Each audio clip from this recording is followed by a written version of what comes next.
Divorce के cases कुंडली में पहले से दिख जाते हैं। हाँ बिल्कुल। मतलब अगर किसी की कुंडली मिला रहे हैं तो पहले से पता चल जाता है कि पर divorce मैंने हुआ है। बोला ना, पत्रिका मिलान कर लीजिए, आपके मंगल के डिफरेंस हैं, बहुत ज्यादा मंगल दोष हैं, वो आगे जाके रुकना ही रुकना है। कहीं गण दोष, भरपूर नाड़ी दोष है, सीवियर कुछ है, अगर उसमें कोई इम्पैक्ट है, दिखना ही है। क्या प्लैनेट्स रिलेशनशिप को अफेक्ट करते हैं या इंसान की सोच? नहीं नहीं, दोनों चीज। आई थिंक मैंने बताया आपको कि प्लैनेट्स बहुत इंपॉर्टेंट है। अगर आपके प्लैनेट अप्रोप्रिएट नहीं है तो आपकी सोच कभी अलाइंड होगी नहीं। सर मेडिकल एस्ट्रोलॉजी एग्जैक्टली क्या है? तो आपका अगर सूर्य और चंद्रमा स्ट्रांग है आयुष जी, तो आप लाइफ में बड़े से बड़े बीमारियों को भी आप ओवरकम कर जाते हैं। सर मेडिकल एस्ट्रोलॉजी का ओरिजिन कैसे है? क्या कुंडली हेल्थ रिस्क का इंडिकेशन दे सकती है? क्या एस्ट्रोलॉजी डॉक्टर का सब्स्टिट्यूट हो सकता है?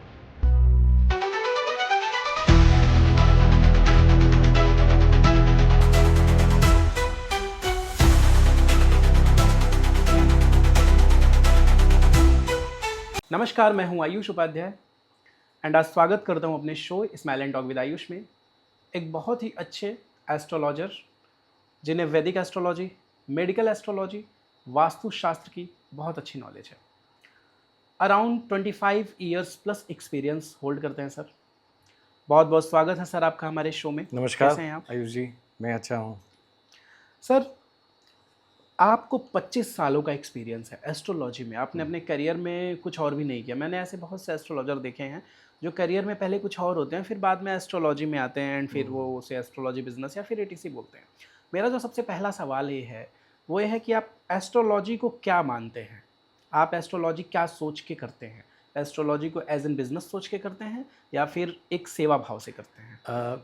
देखिए आयुष, एस्ट्रोलॉजी कभी भी एज अ बिजनेस नहीं माना जा सकता। ये एक सेवा भाव ही है। ओके। और एक तरह से कह लीजिए कि ये लोगों को सही मार्गदर्शन देने का ये एक बहुत अच्छा माध्यम है। करेक्ट है सर। जी।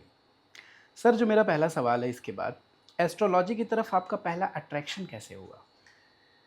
देखिए, मेरा जो जन्म है वो काशी आध्यात्मिक जन्मभूमि मेरा, और शिव की नगरी कह सकते हैं, बनारस। बनारस। और वहाँ पे तो कण कण में प्रेडिक्शन है, और कण कण में वहाँ पे ज्ञान है, मतलब मार्गदर्शन है कह सकते हैं। बहुत ही आध्यात्मिक जगह है बनारस। बहुत ही आध्यात्मिक है। सो वहाँ पैदा होना ही अपने आप में आपको एक अलग एक ज्ञान का एक अलग लेवल देता है।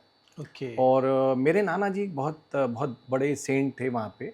ओके। और he is a kind of त्रिकालदर्शी सॉर्ट ऑफ। उनको कई अद्भुत ज्ञान थे, जो हम लोगों ने बचपन से उनको नर्चर करते हुए देखा, ग्रो करते हुए देखा। तो पाया कि कहीं ना कहीं I am also closer to my नाना जी, जिन्होंने एक बड़ी असीमित शक्तियाँ अपने अंदर अभिभूत करके रखी थी।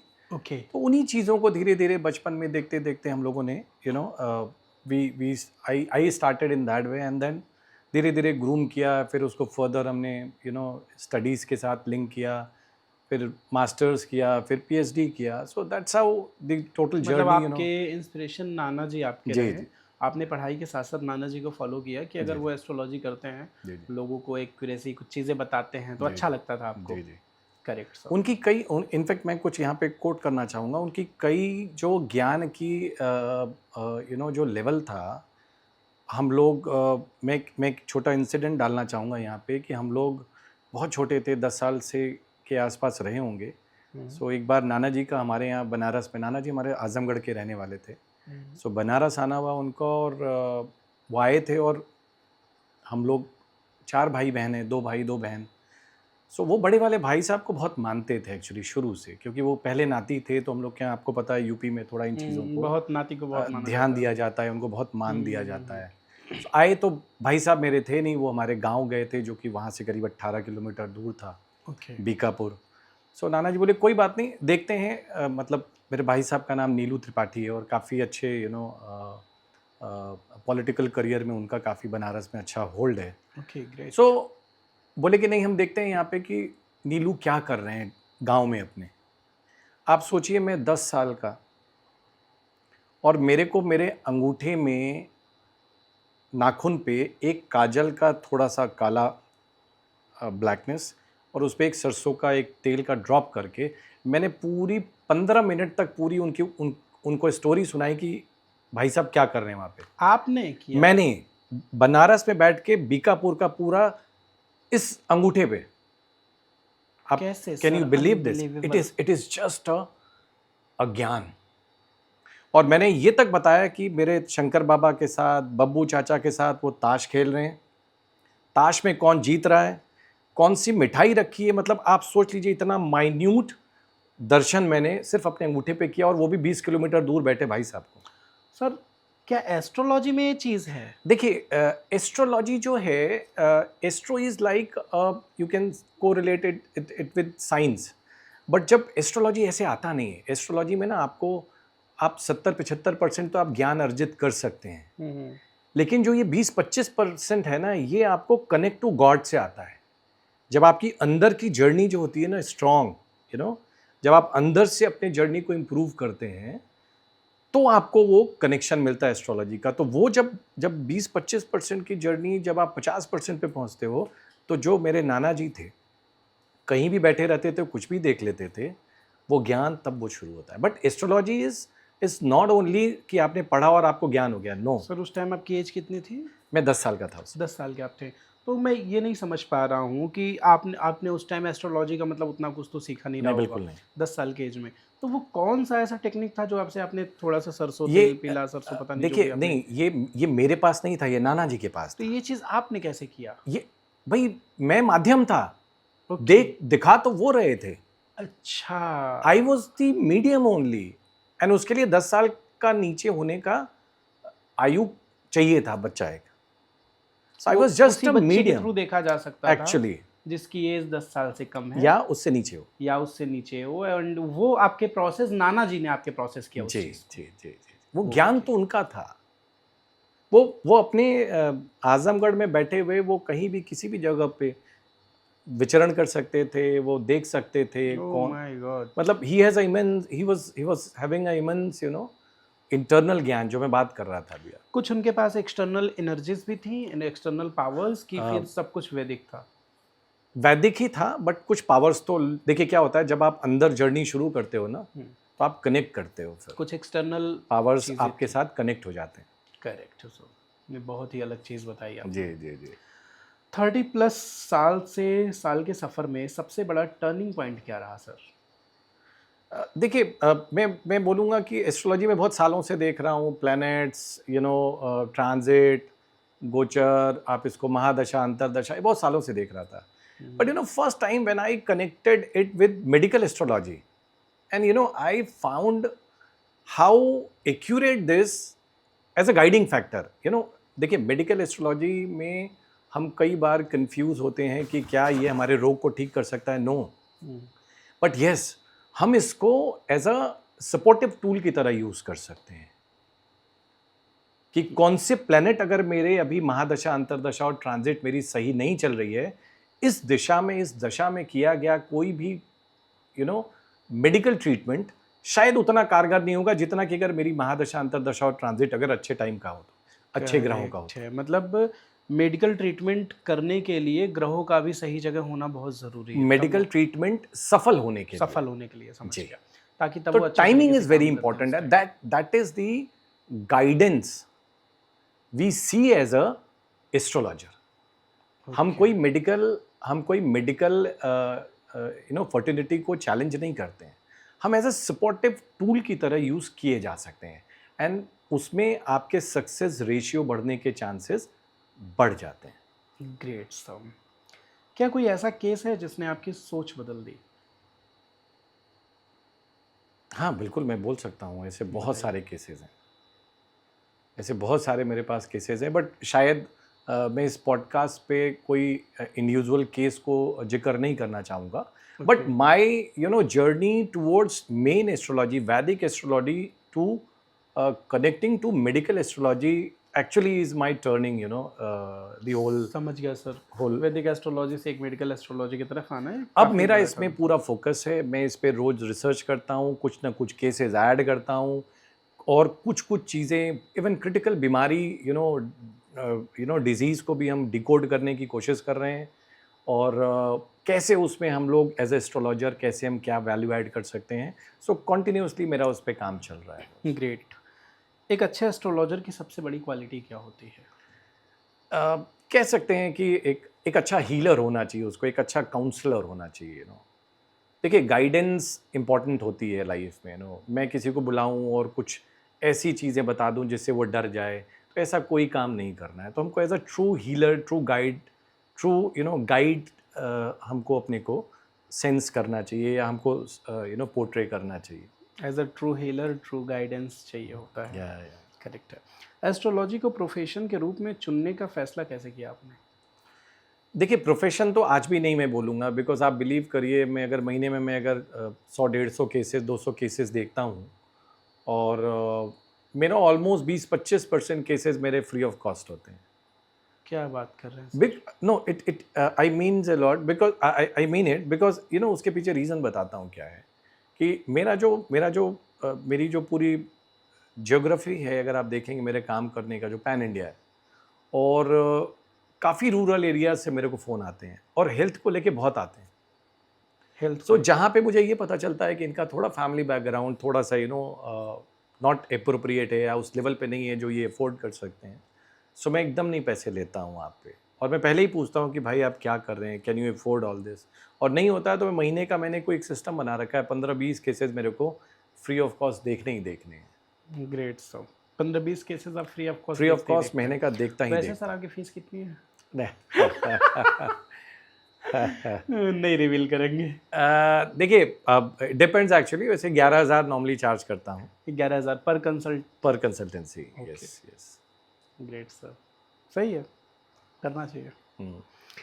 वैदिक एस्ट्रोलॉजी एंड वेस्टर्न एस्ट्रोलॉजी में सबसे बड़ा फर्क क्या है? दोनों की गणनाएं अलग हैं एक्चुअली। अगर आप देखोगे तो हम लोग we are more deeper into the planets, the transit, the side wall of, कह सकते हैं एक प्लैनेट्स के उसमें हम जाते हैं। Where as western is like more in rashi, and मोर थोड़ा सा उनका एक गणना का एक तरीका अलग है। जैसे हमारे यहाँ पे राहु केतु को हमने एक एक्सेस बना रखा है, वहाँ पे उन्होंने नेपच्यून, प्लूटो और इसको बना रखा। So it's only a different mechanism. But one thing proudly I can say that yes, Vedic astrology is much deeper than the western one. Correct sir. क्या एस्ट्रोलॉजी प्रेडिक्शन है या गाइडेंस? नहीं, मैंने पहले भी बताया कि आई थिंक ये गाइडेंस है। गाइडेंस है। प्रेडिक्शन सर कहाँ तक हो सकता है एस्ट्रोलॉजी से? देखिए, प्रेडिक्शन एक पार्ट है उसका एक्चुअली। ओके।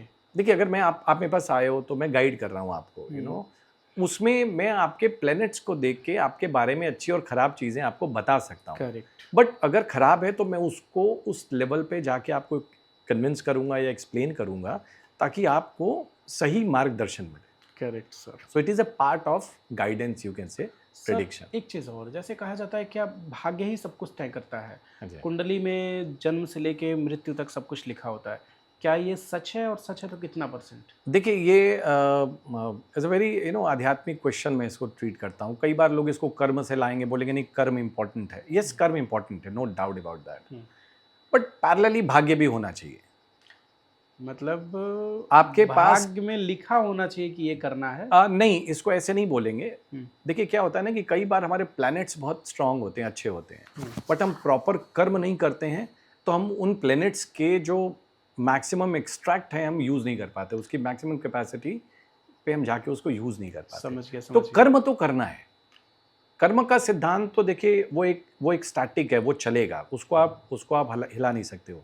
भाग्य में लिखा था आज आपका ये पॉडकास्ट होना, लेकिन आप आएंगे तभी तो होगा। एग्जैक्टली, वही चीज़ है। यही चीज़ है। हाँ। सब मिला के करेक्ट है सब। क्या कुंडली पूरी जिंदगी बता सकती है? ओ यस, पूरी कुंडली बिल्कुल पूरी ज़िंदगी बता सकती है। और देखिए, इसमें कई बार एक्यूरेसी को लेके हम चैलेंज कर सकते हैं, वो ज्ञान पे होता है। मैं आपको ऐसे बहुत सारे किस्से बता सकता हूँ। हम लोग बनारस, आई थिंक मैंने पहले भी शुरू में कोट किया, एज आध्यात्मिक नगरी, and I belongs to that place. मेरा जन्म हुआ वहाँ पे, मेरा बॉर्न एंड ब्रॉट अप मैं वहाँ का हूँ। और मेरे पड़ोसी मृत्युंजय महादेव बाबा हैं, जो बहुत बहुत जागृत मंदिर है। वहीं पे एक, आपको याद होगा, आप लोग कभी सुने होंगे, वहाँ पे एक कुआं है जिसमें धन्वंतरी जी ने अपना सारा जो उनका औषधि थी वो उस कुएं में डाले थे। तो आज भी अगर आप देखेंगे तो वहाँ पे जाके लोग वो पानी ज़रूर पीते हैं उस कुएं का। ओके। और आप देखेंगे बहुत सारे लोग, बहुत मतलब पुरानी किंवदंती है कि वो पानी पीने से आपका बहुत सारा रोग ठीक हो जाता है, बिकॉज बहुत सारी औषधियाँ उसमें गिराई गई थी धन्वंतरी गुरुजी महाराज। धन्वंतरी जी ने गिराई थी। जी जी जी। एस्ट्रोलॉजी साइंस है, आर्ट है या spiritual wisdom? I think it's all three, अगर आप वैसे देखें तो इट्स ऑल थ्री। तीनों मिक्स्ड है। करेक्ट। क्या लाइफ पर्पस कुंडली में दिख सकता है? हाँ बिल्कुल दिख सकता है आपका, अगर आपके 9th house, 10th house, 9th is your like भाग्य का घर, 10th इज़ योर प्रोफेशन का घर। तो और साथ में आपके जो जो आत्मा कारक ग्रह हैं, इन सब को अगर आप एनालाइज करोगे तो यस वी कैन इजीली से। ओके। ग्रहों का डिसीजन पर कितना असर है? बहुत ज़्यादा फर्क पड़ता है मुझे लगता है। किसी का लग्नेश अगर चंद्रमा है तो वो हमेशा मानसिक रूप से थोड़ा सा एक अलग वोलेटिलिटी में रहेगा। और एक अगर उसी में कोई गुरु लग्नेश वाला है या कोई बुध लग्नेश वाला है तो उसका थॉट प्रोसेस एकदम स्टेबल एंड साउंड होगा। तो यस बिल्कुल पड़ता है। ओके। क्या एस्ट्रोलॉजी सेल्फ अवेयरनेस का भी टूल है? ओ यस, ओ यस। मैंने बताया आपको कि भाई एस्ट्रोलॉजी ने ही मुझे ये आत्मिक ज्ञान दिया है, और मेरे नाना जी का भी जो ज्ञान था वो रूट थ्रू एस्ट्रोलॉजी ही था। तो कहीं ना कहीं ज्ञान का स्रोत है ही है। क्या एस्ट्रोलॉजी का मिसयूज हो सकता है?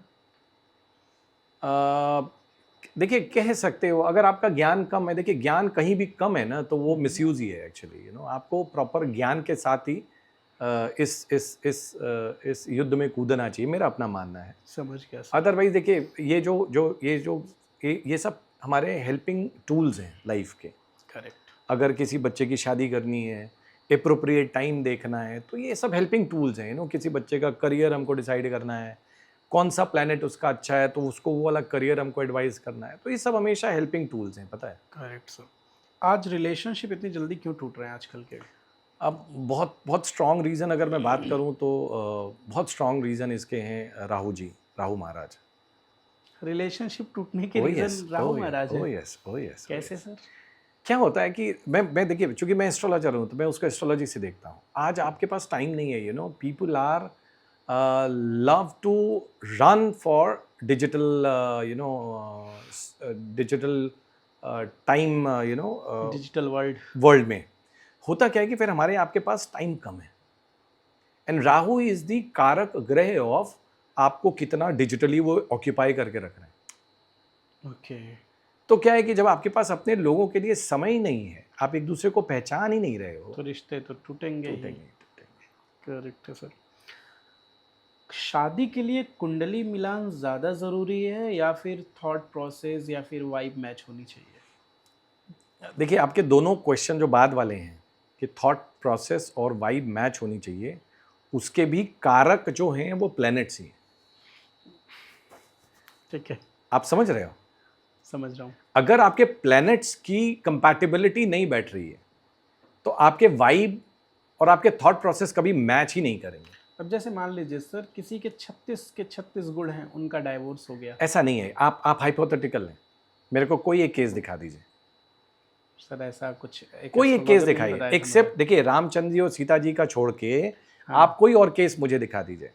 मुझे। अगर 24-25 गुण से 30 गुण के बीच में अगर किसी की पत्री मिल रही है ना, तो उनका डाइवोर्स नहीं हो सकता? मतलब ही नहीं। सर आप लाइव कैमरे में मैं लाइव कैमरे में बोल रहा हूँ। एक बार फिर से बोलिए सर, पूरी लाइन। मैं फिर से बोल रहा हूँ, अगर हम पत्री मिलान प्रॉपर करते हैं, उसमें हमारे 3-4 जो मेजर पॉइंट्स होते हैं, अलॉन्ग विथ जो हमारा अष्ट गुना मिलान आता है, जो भी हम नंबर्स पाते हैं कि भाई हमारे 36 गुण में से कितने आ रहे हैं। सो अगर इट इज क्रॉसिंग 22 एंड 30 के आसपास अगर आता है, मतलब अगर 22 क्रॉस करता है 22 क्रॉस करता है और हमारा कोई मेजर मांगलिक दोष नहीं है एक दूसरे के साथ। कई बार क्या होता है कि आपका स्कोर तो अच्छा आ गया तो लेकिन आपका मंगल दोष का थोड़ा डिफरेंस रहता है, तो उसमें भी आपकी चीज़ें थोड़ी सी खराब हो सकती हैं।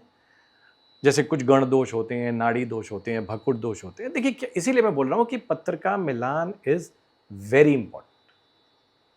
अगर आपको लाइफ में पीस एंड सुकून चाहिए इन इन इन Marriage. मैरिज, तो आपको मतलब मेरे अपने हिसाब से ये आई थिंक कंपलसरी होना चाहिए। कंपलसरी होना चाहिए। तो मतलब आप ये कह रहे हैं कि जिनका 22 प्लस जा रहा है गुड़ मिलान और चीज़ें हैं, तो उनका डाइवोर्स कभी नहीं हो सकता। चांसेस बहुत ब्लीक हो जाते हैं, मतलब देखिए बहुत ब्लीक हो जाते हैं। मतलब आपको प्लेनेट सपोर्ट करता है, आप इस मतलब चीज़ को 1% ही हो सकता है नहीं अगर नहीं वो आप उसको परसेंटेज में मत लाइए। मैं तो बोल रहा हूँ कि आपके प्लेनेट्स आपको डिराइव ही करेंगे ऐसे कि आपका चांस ही नहीं बनेगा। ओके, करेक्ट, सब ठीक है।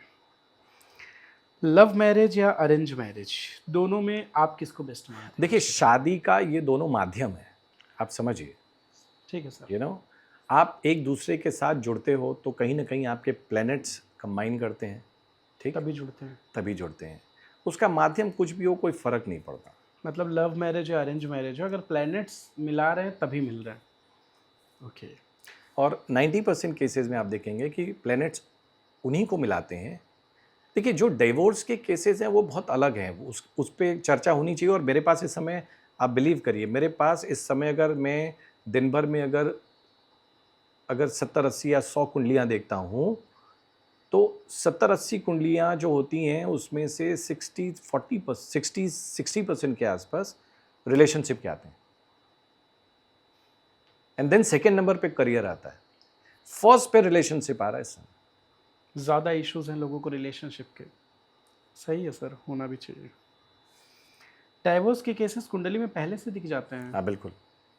मतलब अगर किसी की कुंडली मिला रहे हैं तो पहले से पता चल जाता है इनका पर डाइवोर्स हो मैंने जाएगा। बोला ना, पत्रिका मिलान कर लीजिए, आपके मंगल के डिफरेंस हैं, बहुत ज़्यादा मंगल दोष हैं, तो वो आगे डाइवोर्स जाके होने के रुकना ही चांसेस रुकना हैं। है। कहीं गण दोष, भक्कुट और नाड़ी दोष है, सीवियर कुछ है, अगर उसमें कोई इम्पैक्ट है दिखना ही ओके। दिखना है। कॉम्पेटिबिलिटी ज़्यादा इंपॉर्टेंट है या मैच्योरिटी? भाई देखिए दोनों चीज़ें हैं, किसी भी दो लोगों को साथ आना है तो ये दोनों चीज़ें ज़रूरी हैं। ओके। क्या प्लैनेट्स रिलेशनशिप को अफेक्ट करते हैं या इंसान की सोच को? नहीं नहीं दोनों चीज़ें हैं। आई थिंक मैंने बताया आपको कि दोनों प्लैनेट्स को बहुत अफेक्ट करते इंपॉर्टेंट हैं। है। अगर आपके प्लैनेट अप्रोप्रिएट नहीं है तो आपकी सोच कभी अलाइंड होगी ही नहीं। ओके। करियर चूज करते वक्त एस्ट्रोलॉजी कितनी मदद करती है? बहुत ज़्यादा। कैसे? देखिए मान लीजिए अगर मैं बोलूँ कि मेरे 10th हाउस लॉर्ड शनि है, मेरे सेकंड हाउस जो हमारे धन का भाव है उसके लॉर्ड भी शनि है। शनि अपने घर में 10th हाउस में बैठे हैं। तो अगर मैं लोहे का काम ना करूं, सपोज अगर मैं लोहे का काम ना करूं, मैं बोलूं नहीं यार मैं तो कुछ कपड़े का काम करूंगा, तो मैं फेल होऊंगा ही होऊंगा ना। तो अब इसलिए अब कुंडली दिखाना ज़रूरी है। आपको क्या होता है कि आपको प्रॉपर एप्रोप्रिएट, आप अगर कोई आदमी जिसका 10th हाउस शनि इन्फ्लुएंस्ड है, सेकंड हाउस शनि इन्फ्लुएंस्ड है, तो आप अगर उसको आंख बंद करके भी सजेशन देंगे कि आप तू लोहे का काम कर लो, तो ओके। उसको वो सूट करता है। तो it great. Is it is very very important for taking career guidance. Career guidance के लिए हमेशा कुंडली दिखाएं। एस्ट्रोलॉजी ज़रूर चेक कराएं अपना। गवर्नमेंट जॉब, बिजनेस के लोग कैसे देखे जाते हैं?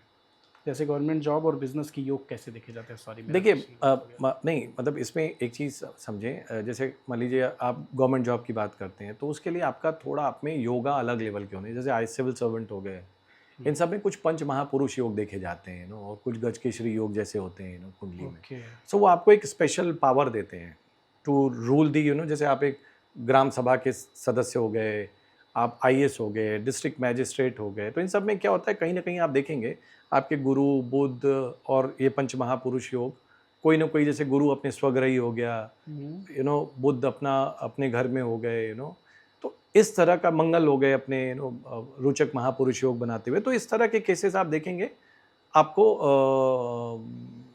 सरकारी नौकरी के लिए प्रेरित करते हैं आपको। सर, स्टार्टअप फाउंडर्स के लिए एस्ट्रोलॉजी यूज़फुल है? हाँ हाँ बहुत है बहुत है। थोड़ा सा एक्सप्लेन करेंगे इस भाई चीज़ देखिए आपकी महादशा, देखिए महादशा, अंतरदशा और transit, these 3 things are very important to जज वेदर यू, आपका जो स्टार्टअप शुरू हो रहा है, हाउ इट विल वर्क। को? ओके। वो टाइमिंग हम चेक करके बता सकते हैं कि भाई अभी आप जो स्टार्टअप कर रहे हो, वो जो स्टार्टअप मान लीजिए आप आईटी रिलेटेड कर रहे हो और आपका बुध वीक है, आपका गुरु वीक है, तो आपको कभी नहीं चलेगा। आपने गलत टाइमिंग पे कर लिया तो आप कभी चलेगा ही नहीं चलेगा। समझ गया सर। आज के यूथ की करियर रिलेटेड सबसे बड़ी प्रॉब्लम क्या है? लोग इम्पेशेंट हैं करियर में भी, they are not trusting actually, they don't want to devote time, वो अच्छा समय बिताना नहीं चाहते हैं। किसी एक करियर, उनको लगता है कि यार शायद यहाँ सफलता कम है, अब आगे स्विच करो। मतलब बार बार करियर स्विचिंग जो है वो ये एक गलत बात है, वो एक बहुत बहुत कॉमन बीमारी है आज के टाइम में, बीमारी हो गई है करियर कह स्विचिंग, सकते हैं आप इसको। कह सकते हैं सर, सही बोला आपने। धन योग और सुख योग में क्या अंतर है? भाई ऑब्वियसली देखिए, धन योग मतलब सेकंड हाउस, सुख योग मतलब फोर्थ हाउस। तो दोनों अलग अलग, हमारे 12 घर होते हैं कुंडली के, तो दोनों अलग अलग घर को रिप्रेजेंट करते हैं। करेक्ट है तो सर। फाइनेंशियल स्ट्रगल का एस्ट्रोलॉजी से कोई संबंध होता है? हाँ, अरे बिल्कुल है। कई बार मार्केश, अगर अच्छा मार्केश लग जाए तो आदमी को राजा से रंग बना देता है। अच्छा, क्या बात कर रहे हैं आप। मार्केश लग गया तो? मार्केश लग गया तो या तो जान जाएगी या तो धन जाएगा। And I have seen many cases जहाँ पे मार्केश लगने के बाद पूरी की पूरी सल्तनत समाप्त हो गई। So huge financial loss. बाप रे बाप।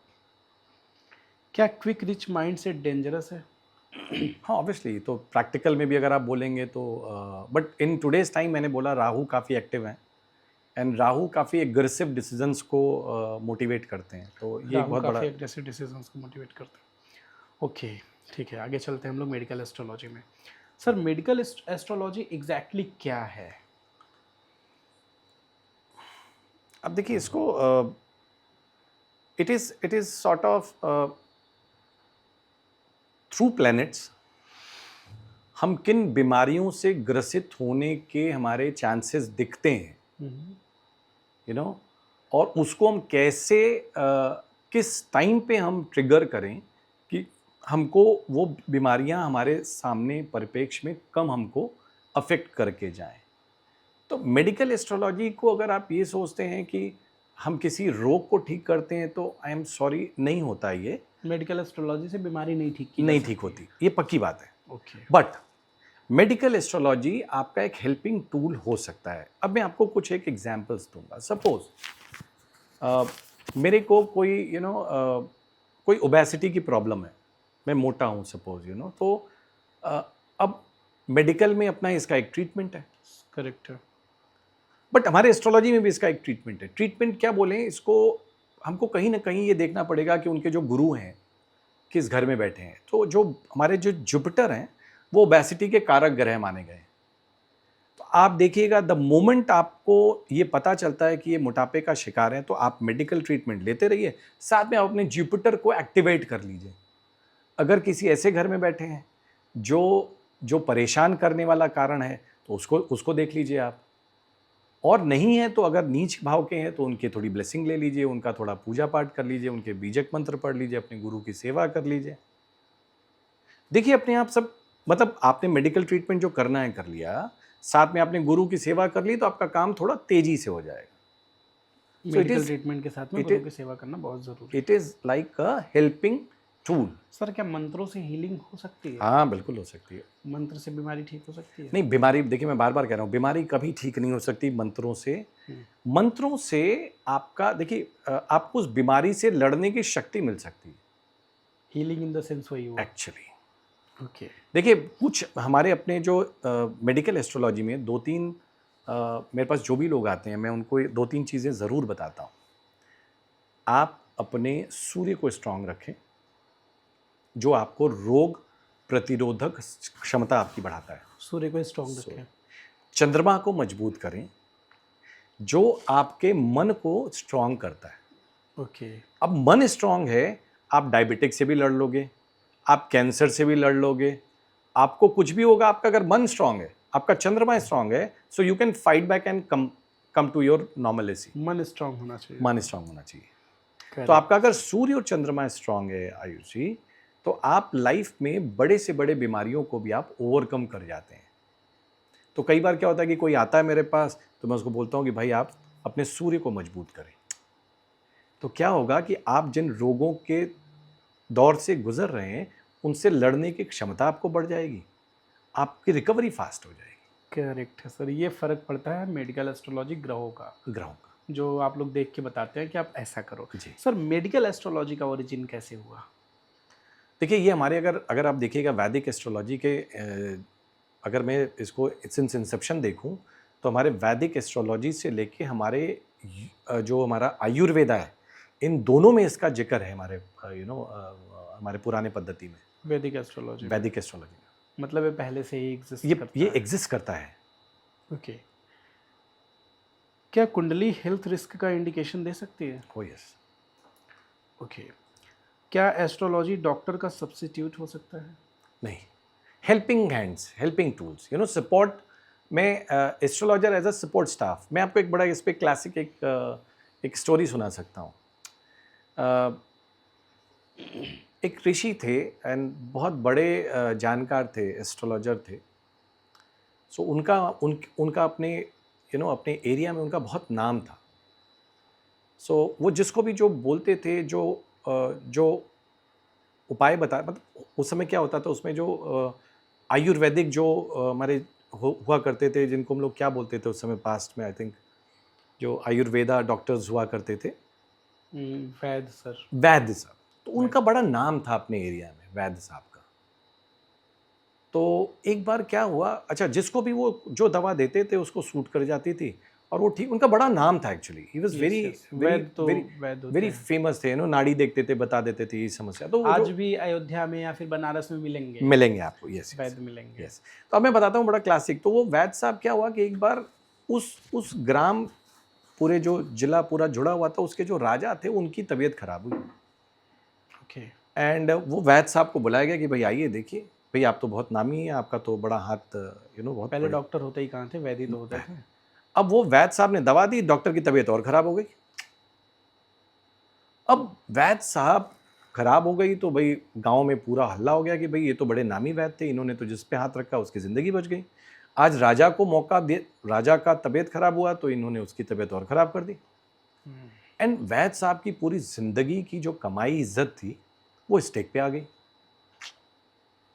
तो बहुत परेशान थे, बाहर निकले तो एक छोटा बच्चा जा रहा था। तो शायद कहते हैं ना कि आपको ऊपर वाला कहीं ना कहीं प्रभु आपको रास्ता दिखाते हैं। करेक्ट है। तो वैद्य साहब से पूछा कि क्या हुआ भाई, आप इतने परेशान क्यों हो? जी। तो बोलते हैं कि साहब मैंने पूरी ज़िंदगी तन मन धन से सेवा की लोगों की, और मैं जिसके ऊपर हाथ रखता था वो ठीक हो जाता था। आज राजा को रखा, राजा की तबीयत और ख़राब हो गई। मेरी तो पूरी ज़िंदगी भर की कमाई जो इज्जत थी वो मिट्टी में चली गई।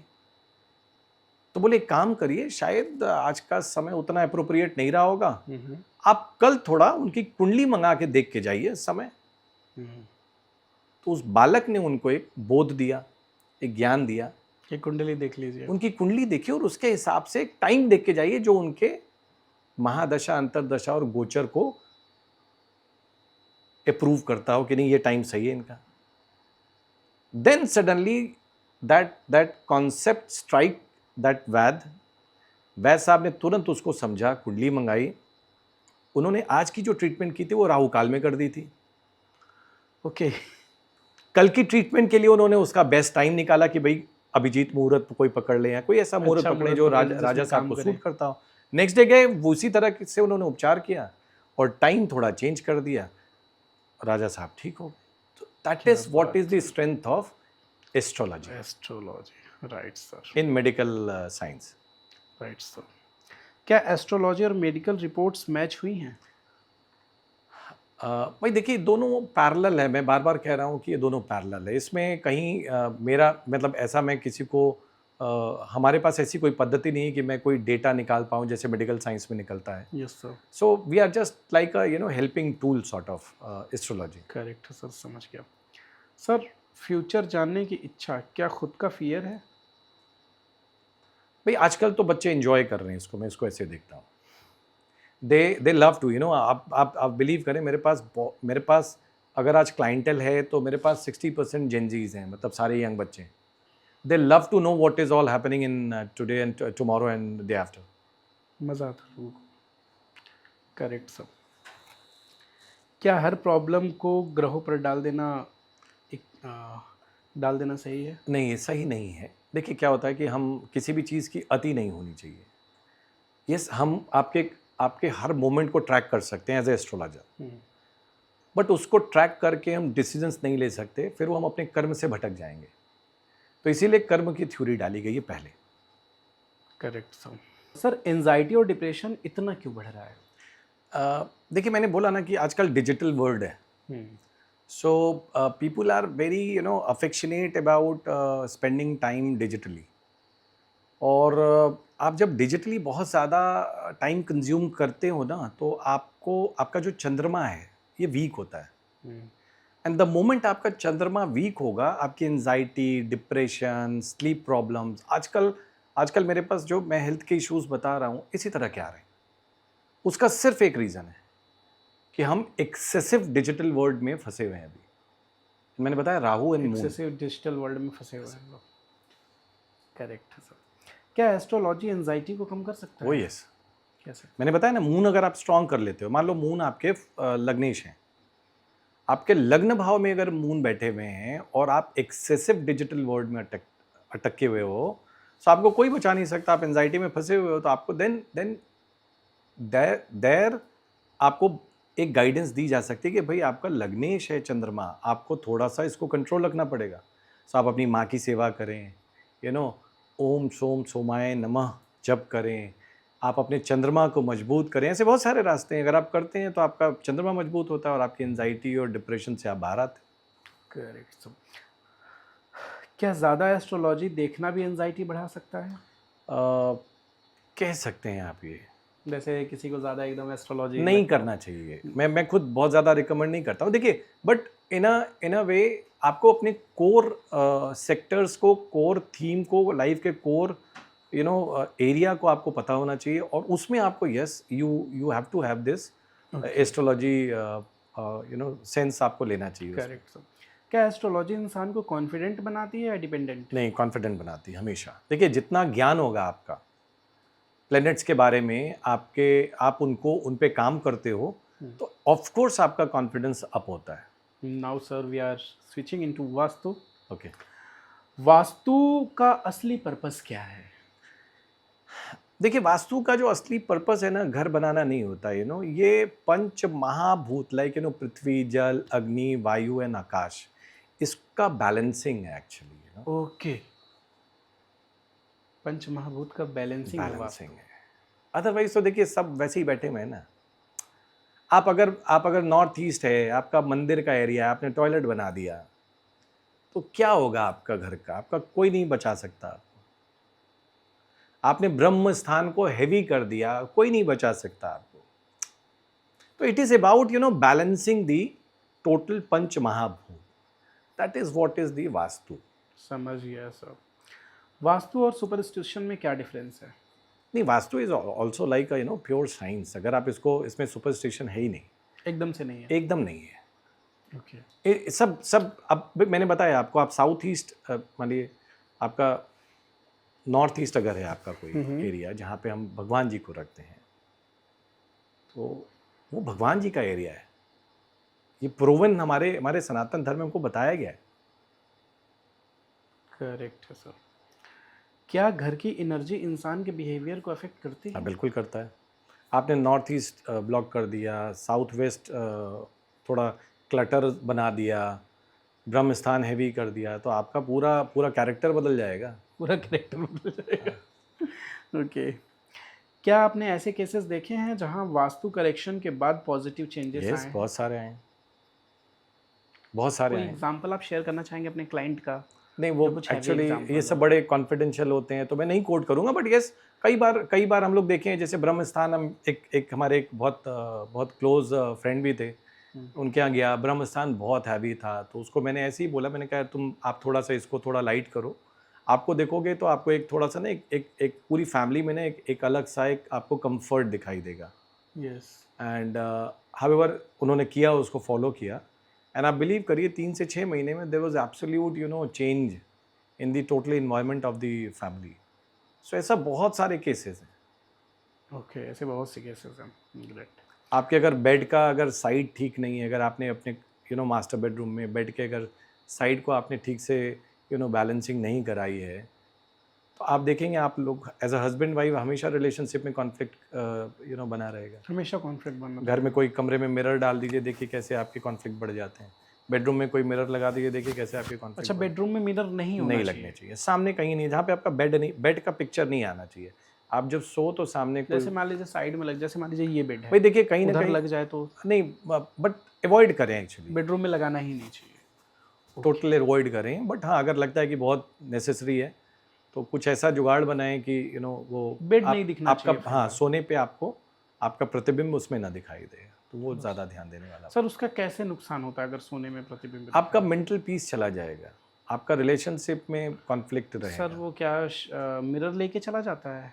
नहीं, इसको ऐसे नहीं बोल सकते हो आप, देखिए कुछ चीज़ें ना, कुछ थोड़ा सा चीज़ें, अगर इसे लॉजिकल नहीं समझा मैं जाए आता तो। हूँ उस पे। देखिए क्या होता है ना, कुछ चीज़ें आप लॉजिकली नहीं फिक्स कर पाते हो, ठीक है, लेकिन वो चीज़ें बनी हैं, हम उस बनी हुई चीज़ों को आगे ले जा रहे हैं, करेक्ट है सर। ठीक है। तो जैसे जो मिरर का कॉन्सेप्ट है, ये मिरर का कॉन्सेप्ट है, बट इसमें अगर हम लोग कोई डिटेल, अगर आप कोई अगला पॉडकास्ट करेंगे तो मैं पक्का इस पे एक चर्चा करूंगा आपसे बिल्कुल डिटेल सर, में। जैसे सर मिरर से लेके कई चीज़ें बहुत चलती हैं।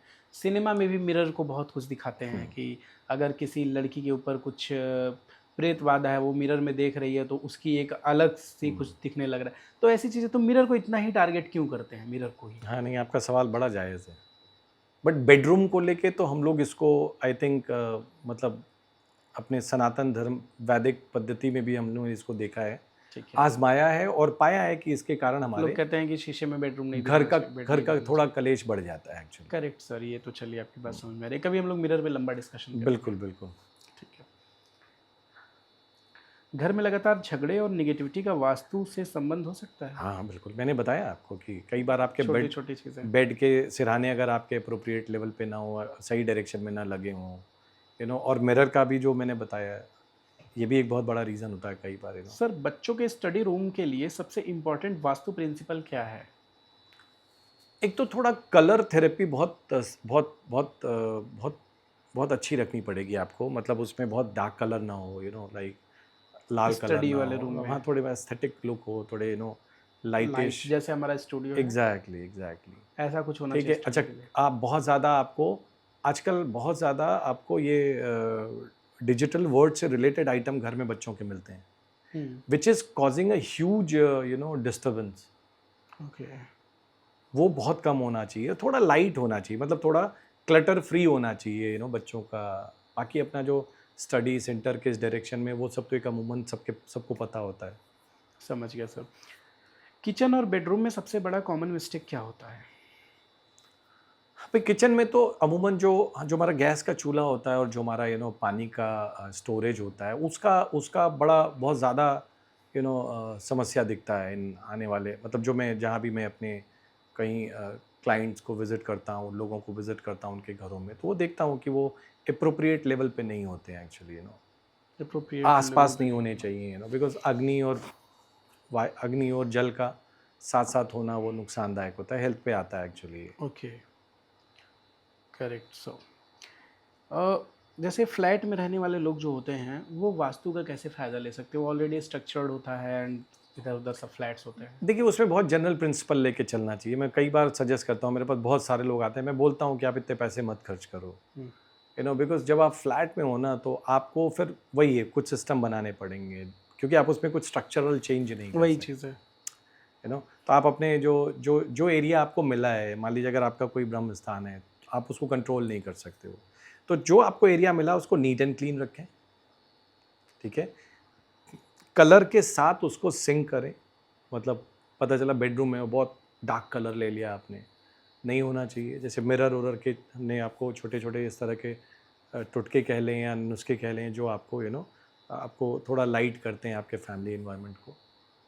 और एक मैं सबको सजेस्ट करता हूँ कि एक पंचमुखी हनुमान जी का एक ज़रूर या तो फोटो रखें या एक छोटी कोई मूर्ति रखें घर में। सर मतलब पंचमुखी हनुमान जी की मूर्ति रखने से क्या चीज़ें होती हैं? देखिए बहुत सारी नेगेटिविटी वो एब्जॉर्व कर लेते हैं, ऑटोमेटिक खुद ही ऑब्जॉर्व उनके कर अंदर लेते एक अजीब पावर है, एक बहुत अलग पावर है, हैं। ओके। और मतलब पंचमुखी हनुमान जी को सबको अपने घर में रखना सबको चाहिए। रखना चाहिए, वो सारी नेगेटिविटी एब्जॉर्व कर लेते एब्जॉर्व हैं। कर लेते हैं। आपको ग्रेट। कुछ न समझ में आया, पंचमुखी हनुमान जी लाइए और अपने घर में रख लीजिए, आप देखिएगा आपको महीने 2 महीने के अंदर में आपको बदलाव आने शुरू हो जाए। मैं ये नहीं बोलता करिश्मा होगा, बट आपको चेंजेस फील करोगे, ये पक्की बात बोल सकते करेक्ट है सर, मेरा प्रैक्टिकल है। हैं। रेंट पे रहने वाले लोग क्या करें सर? यही जो कॉमन मैंने जो कुछ फ्लैट वाले टोटके कर रहे बताए हैं। वास्तु को लेके, आई थिंक कोई फॉलो करना चाहिए। ठीक है। देखिए एक और इसके साथ एक और चीज़ ऐड करूँगा, it is however it is not with the vastu aligned. घर में अगर माँ बाप हैं और अगर आप उनकी सेवा करते हैं तो आपका सूर्य भी मजबूत है और चंद्रमा भी मजबूत है और आपके सारे वास्तु अलाइंड हैं। और अगर घर में आपके माँ बाप सुकून में नहीं है तो आपका कुछ भी अलाइंड नहीं है। माँ बाप से सब कुछ ऑटोमेटिकली अलाइन हो जाएगा। देखिए पिता मतलब सूर्य, ओके। माता मतलब चंद्रमा। इसीलिए मैंने बोला ना, सूर्य और चंद्रमा को स्ट्रांग करना चाहिए। तो उसके पीछे रीज़न यही है कि जब मैं सूर्य को स्ट्रांग करने को बोलता हूँ तो आप अपने पिता की सेवा करते हैं। जब आप चंद्रमा को स्ट्रांग करने को बोलता हूँ तो आप अपनी माता को स्ट्रांग करते हो। तो ये दोनों ऑटोमेटिक स्ट्रांग होते हैं। और जब ये दोनों स्ट्रांग होंगे तो आप पे कोई रोग आएगा ही नहीं, कोई बाधा आएगी नहीं। समझ गया सर। Very scientific. समझ गया। बिजनेस फेल्योर होने में वास्तु का कितना रोल हो सकता है? भाई टाइमिंग मैंने बताया। आई थिंक अगर आप रॉन्ग टाइम में रॉन्ग अटेम्प्ट ले रहे हो, रॉन्ग टाइम में राइट अटेम्प्ट भी ले रहे हो तो रॉन्ग रिजल्ट आएगा। करेक्ट है। ऑफिस सीटिंग अरेंजमेंट कितना इंपॉर्टेंट है? बहुत इंपॉर्टेंट है। देखिए मैं बार बार कहता हूँ कि भाई अगर कोई कोई ऐसा ब्लैक होल है आपके आपके प्लेस में, और आपने मेजर जो आपके जो मेजर एम्प्लॉई हैं, जो आपके बड़े एम्प्लॉई हैं जिनके थ्रू आपका रेवेन्यू जनरेट हो रहा है, आपने उनको उस कमरे में बैठा दिया तो आपका भट्टा बैठ जाएगा। So it is very very very important. आपने तिजोरी रख दी वहाँ पे, अब सब खाली हो जाएगा, सारा गल्ला खाली हो जाएगा। तो ऑफिस में भी वास्तु का देखना बहुत बहुत ज़रूरी है। बहुत बहुत And किसी ज़्यादा वास्तु एक्सपर्ट को बुलाना बहुत ज़रूरी है। बहुत ज़रूरी है। Correct sir. Sir startup founders के लिए टॉप 3 वास्तु टिप्स बताइए। स्टार्टअप फाउंडर्स के लिए top 3 vastu tips. North east में पंचमुखी हनुमान जी रखें। ओके। और जो एमडी केबिन हो या जो भी जो मेन मैनेजमेंट का केबिन हो, उसको थोड़े वेंटिलेशन के साथ रखें। मतलब एक प्रॉपर वेंटिलेशन होना चाहिए एमडी केबिन में। एमडी केबिन में। और एक 7 हॉर्स का, 7 घोड़ों का एक आप पिक्चर भी लगा सकते सर 7 घोड़ों का पिक्चर किस डायरेक्शन में लगाना चाहिए? आई थिंक नॉर्थ ईस्ट चलता है। नॉर्थ ईस्ट में लगाना चाहिए 7 घोड़ों का पिक्चर। ओके। को वर्किंग स्पेसेस में वास्तु रिलेवेंट है? कह सकते हैं आप। थोड़ा देखिए जनरल एक थेरेपी तो करा लेनी चाहिए मेरे हिसाब से। जनरल एक थेरेपी करा लेनी चाहिए। क्या ऑफिस की एनर्जी एम्प्लॉय की प्रोडक्टिविटी को अफेक्ट करती है? बिल्कुल करती है। मैंने कई बार देखा है, आप ऑफिस चेंज करते हो आपका सडन डीग्रोथ होता है। कई बार आप ऑफिस चेंज करते हो तो आपका सडन ग्रोथ हो जाता है। सडन ग्रोथ हो जाता है। तो ये बहुत इंपॉर्टेंट है।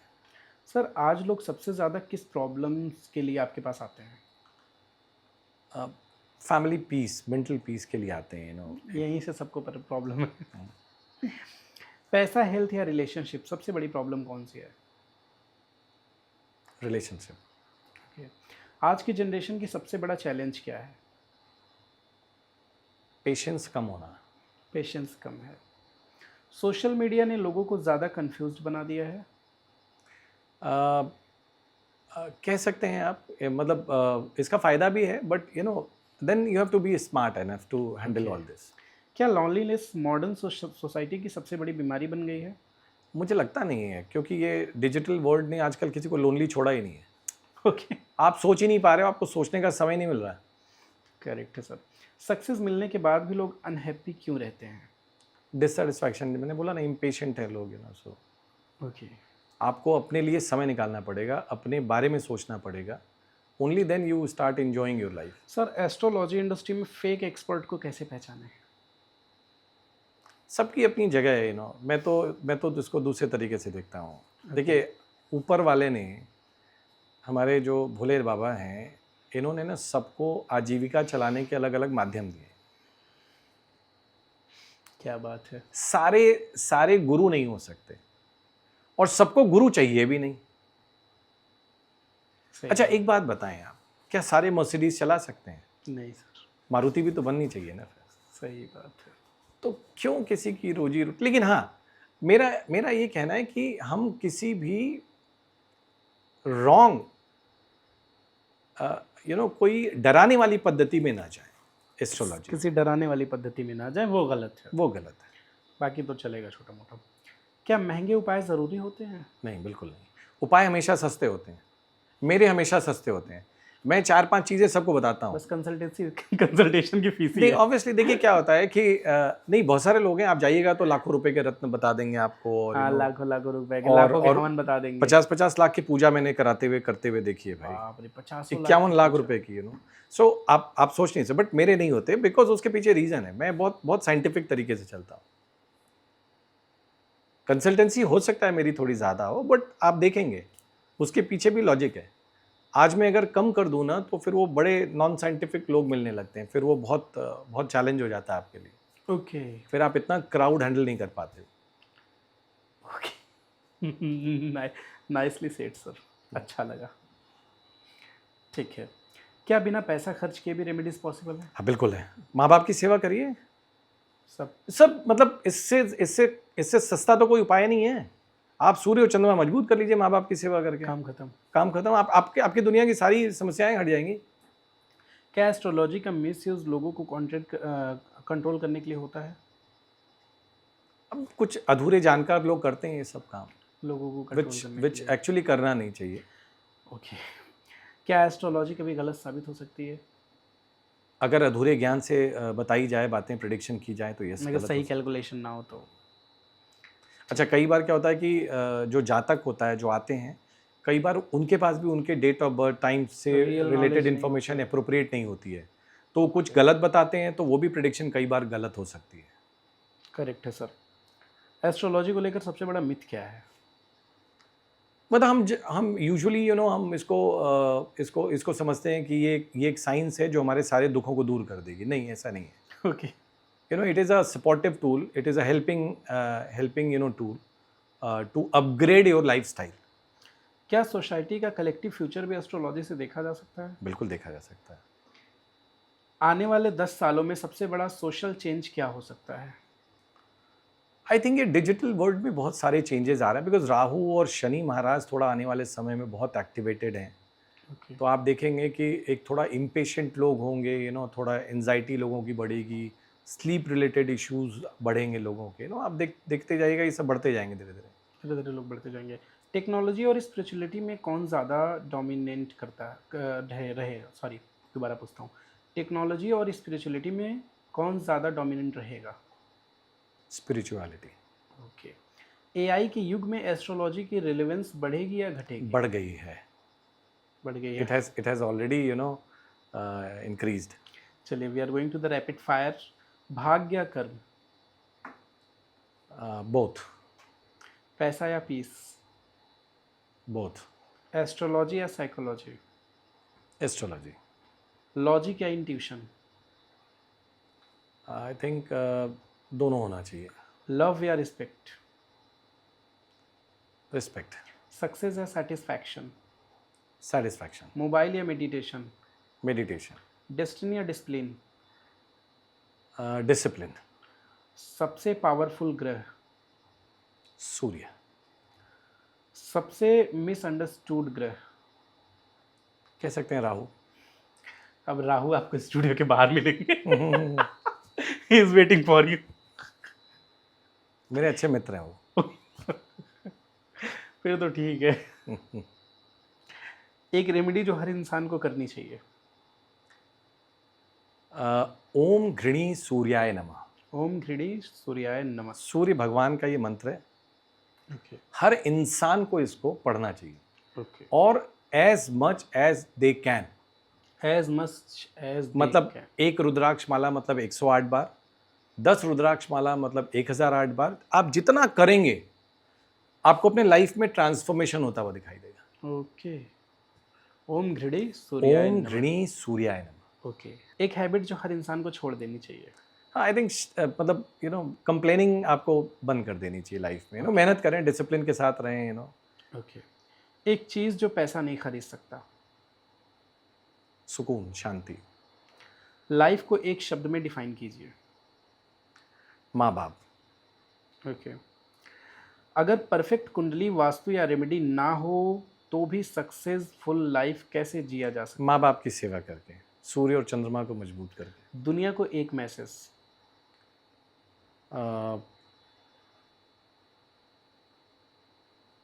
माँ बाप की सेवा करें और गाय की सेवा करें। गाय की सेवा हमारे सनातन धर्म में, आयुष भाई,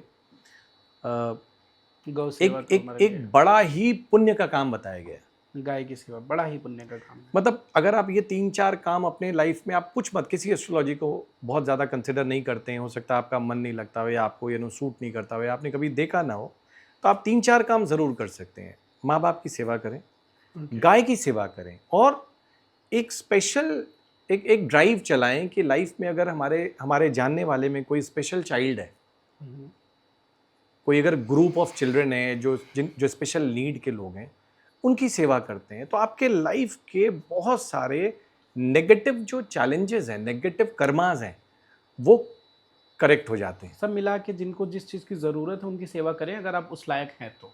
हाँ, ज़रूरतमंदों की सेवा करें। नहीं, बट स्पेसिफिक मैंने आपको कुछ पॉइंटर्स दिए हैं। गाय की सेवा, स्पेशल चाइल्ड स्पेशल और माँ बाप। और माँ बाप। माँ बाप मतलब माँ बाप आपके भी हो सकते हैं और किसी के भी हो सकते हैं, यस जहाँ ज़रूरत लगे। Yes. It was very wonderful conversation with you sir. Thank you so much for coming. आप आए हमारे शो में और आपने एस्ट्रोलॉजी के रियल मीनिंग्स पे बात किया। बहुत ही अच्छा लगा, आपकी बातें बहुत ऑथेंटिक लगी, डराने वाली कोई चीज़ें नहीं थी, कुछ ऐसा नहीं लगा जो कहीं किसी और दुनिया से आ रही हो, सब कुछ रिलेट करता हुआ गया। बहुत अच्छा कन्वर्सेशन रहा sir. Thank you so much आने के लिए। Thank you Ayush ji. And मेरे को भी बहुत अच्छा लगा। मैं आई थिंक दिल्ली में पिछले करीब 24-25 सालों से मेरा एक पैरेलल प्रोफेशन के साथ मैं एस्ट्रोलॉजी को धीरे धीरे ग्रूम कर रहा हूँ और मेरा एक बहुत एक विश है कि मैं एस्ट्रोलॉजी को उस लेवल तक R&D, रिसर्च एंड डेवलपमेंट से जोड़ूं जहाँ पे हम इसकी जो ऑथेंटिसिटी है इसको हम इम्प्रूव कर पाएँ, लोगों के नज़रों में, सरकार की नज़रों में, एंड मतलब मैं पूरे वर्ल्ड की बात कर रहा हूँ।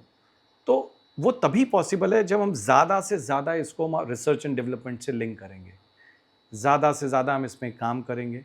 आप देखेंगे ये बहुत ही हमारे जो वैदिक एस्ट्रोलॉजर्स जो पुराने थे, इन्होंने बहुत मेहनत की और बहुत साइंटिफिकली हमको ग्रूम किया है। तो अगर हम इसको ठीक से, अगर हम सही जगह प्लेस कर पाते हैं, तो ये मैन काइंड की बहुत ज़्यादा सेवा होगी। समझ गया सर। इससे ज़्यादा कुछ नहीं बोलूँगा अभी। करेक्ट। हर हर महादेव। हर हर महादेव। नमस्कार। धन्यवाद।